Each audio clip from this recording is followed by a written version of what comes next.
हमारी जो आखिरी कैबिनेट मीटिंग थी उसमें कैटेगोरिकली और अनइक्विवोकली मैंने उसको ट्रांसलेट किया है कि किसी भी इलीगल अफगान रिटर्नी की डिग्निटी पे अगर कोई कॉम्प्रोमाइज हुआ तो लॉफुल रिस्पॉन्सेज आएंगे and we will penalise those people. हमने ये ड्राइव इसलिए नहीं की है कि कोई एसएचओ अपनी तोंद बढ़ाकर 50,000 रुपए दिन के कमाना शुरू कर दे। ये हमने उसके लिए दुकान खोलने का जरिया नहीं इनिशिएट किया। किसी वल्नरेबल हो सकता है हैरेसमेंट के प्रोबेबिलिटीज ऐसी सूरत हाल में निकल आती हैं, लोग सेक्सुअल हैरेसमेंट करना शुरू कर देते हैं। हम तमाम इंसान हैं और इसी तरह की सिचुएशंस को एक्सप्लॉइट करते हैं। ये चीजें क्लियर डायरेक्शंस में इंटीरियर मिनिस्ट्री के थ्रू चारों सूबाई आईजीज और चीफ सेक्रेटरीज को हमने कन्वे किया है और हम उसको मॉनिटर भी करना है। उसके बावजूद ये हो सकता है कि इसकी वायलेशन हो। ऐसा नहीं है कि मैं आपको ये कह रहा हूं कि जी हम एक ऐसी आइडियल सिचुएशन में रह रहे हैं कि लोगों का या इंसानों का एक्सप्लॉयटेशन पॉसिबल नहीं है। यूरोप जैसे कॉन्टिनेंट में जो इकोनॉमिक माइग्रेंट्स होते हैं, इलीगल माइग्रेंट्स होते हैं, टाइम्स उनकी एक्सप्लॉयटेशन होती है।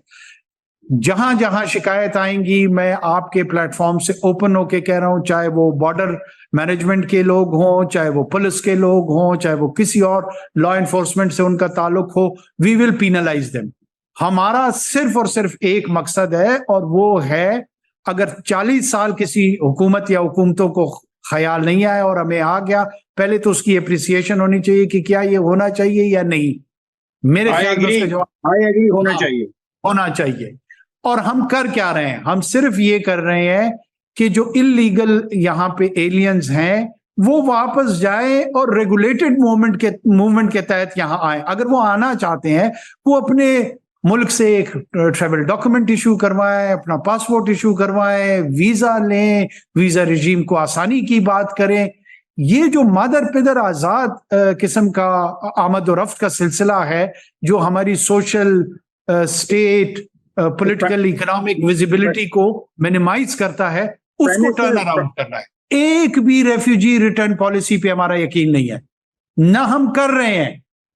1.7 मिलियन रजिस्टर्ड अफगान रेफ्यूजीज हैं, उनको कोई नहीं छेड़ रहा। तो दूसरी कैटेगरी है जो अनडॉक्यूमेंटेड एलियंस है। तीसरी कैटेगरी उन लोगों की है जो आइडेंटिटी थेफ्ट के तहत रह रहे हैं।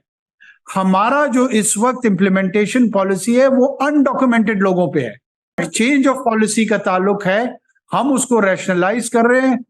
जो लोग यहां पैदा हुए हैं वो एक क्लेम ले आते हैं टुवर्ड्स अ राइट।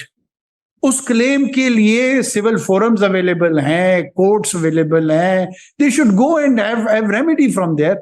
हम ऐसा नहीं करेंगे कि लोगों को धकेलेंगे और कहेंगे आप अदालत में भी नहीं जा सकते। जैसे बाकी दुनिया का निजाम चल रहा है, क्यों पाकिस्तान उस तरह का निजाम नहीं चाहता? हम बार बार ये कह रहे हैं, जिन लोगों की यहाँ पे जायदादें हैं क्या करें? हम कॉन्फिस्केट कर दें? हम कोई नाजी रिजीम है कि लोगों की जायदादें हम कब्जा में ले लेंगे? No, not at all. वो जो ये एक सिविल लिटिगेशन में लोग चले जाएंगे, उसकी रेमेडी अवेलेबल है।